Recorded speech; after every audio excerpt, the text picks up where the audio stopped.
Meaning of depositor. Depositor.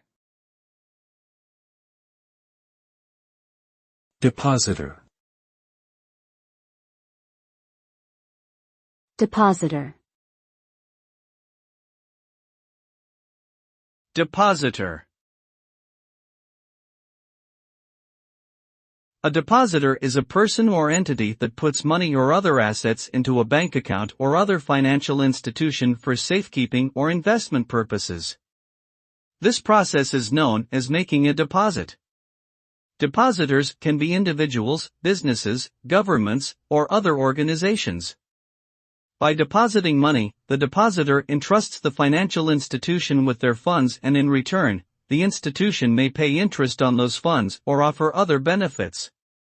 The safety of deposits is typically ensured by government agencies or deposit insurance programs, and depositors may have certain legal rights and protections in the event of financial institution failures.